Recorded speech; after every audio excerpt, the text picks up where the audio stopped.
a deal that's going to give Iran absolutely nuclear weapons, Iran should write us yet another letter saying thank you very much. Because Iran, as I said many years ago, Iran is taking over Iraq, something they've wanted to do forever, but we've made it so easy for them. So we're now going to take Mosul, and you know who's going to be the beneficiary? Iran. Boy, are they making, I mean, they are outsmarting. Look, you're not there. You might be involved in that decision, but you were there when you took everybody out of Mosul and out of Iraq. You shouldn't have been in Iraq, but you did vote for it. You shouldn't have been in Iraq, but once you were in Iraq, you should have never left the way. The point is, the big winner is going to be Iran. Well, you know, once again, Donald is implying that he didn't support the invasion of Iraq. I said it was a mistake. I've said that years ago. He has consistently denied what is a very clear fact, that before the invasion, he supported it. And, you know, I just want everybody to go Google it. Google Donald Trump, Iraq, and you will see the dozens of sources which verify that he was for the invasion of Iraq. And you can actually hear the audio of him saying that. Now, why does that matter? Well, it matters because he has not told the truth about that position. I guess he believes it makes him look better now, to contrast with me, because I did vote for it. But what's really important here is to understand all the interplay. Mosul is a Sunni city. Mosul is on the border of Syria. And yes, we do need to go after Baghdadi, and just like we went after bin Laden. While you were doing Celebrity Apprentice, and we brought him to justice. We need to go after the leadership, but we need to get rid of them, get rid of their fighters. They're estimated several thousand fighters in Mosul. They've been digging underground. They've been prepared to defend. It's going to be tough fighting, but I think we can take back Mosul, and then we can move on into Syria and take back Raqqa. This is what we have to do.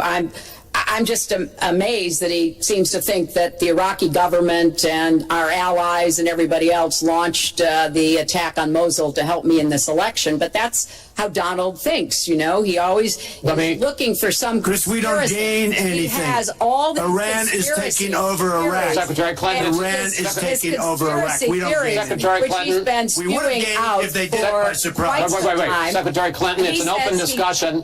He says we would have gained if they did it by surprise. Please let Mr. Trump speak. He's unfit, and he proves it every time you are the one that's unfit. You know, WikiLeaks just actually came out. John Podesta said some horrible things about you, and boy, was he right. He said some beauties. And you know, Bernie Sanders, he said you have bad judgment. You do. And if you think that going into Mosul, after we let the world know we're going in, and all of the people that we really wanted, the leaders, they're all gone. If you think that was good, then you do. Now, John Podesta said you have terrible instincts. Bernie Sanders said you have bad judgment. I agree with both. Well, you should ask Bernie Sanders who he's supporting for president, and he has said, as he has campaigned for me around the country, you are the most dangerous person to run for president in the modern history of America. I think he's right. Let's turn to Aleppo. Mr. Trump, in the last debate, you were both asked about the situation in the Syrian city of Aleppo, and I want to follow up on that because you said several things in that debate which were not true, sir. You said that Aleppo has basically fallen. In fact, there are. It's a catastrophe. It is a catastrophe. But there are a quarter. Have you seen it? Have you seen it? Sir, have you seen what's happened to Aleppo? If I might finish my question. Okay, so it hasn't fallen. Take a look at it. Well, there are 250,000 people still living there and being slaughtered. That's right. You also and they are being slaughtered because of bad decisions. If I may just finish here. And you also said that ISIS, that Syria and Russia are busy fighting ISIS. In fact, they have been the ones who've been bombing and shelling eastern Aleppo. And they just announced a humanitarian pause, in effect, admitting that they have been bombing and shelling Aleppo. Would you like to clear that up, sir? Well, Aleppo is a disaster. It's a humanitarian nightmare, but it has fallen from any standpoint. I mean, what do you need, a signed document? Take a look at Aleppo. It is so sad when you see what's happened.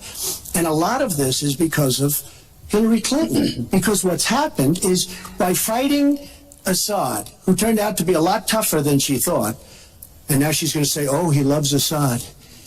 he's just much tougher and much smarter than her and Obama. And everyone thought he was gone 2 years ago, 3 years ago. He aligned with Russia. He now also aligned with Iran, who we made very powerful.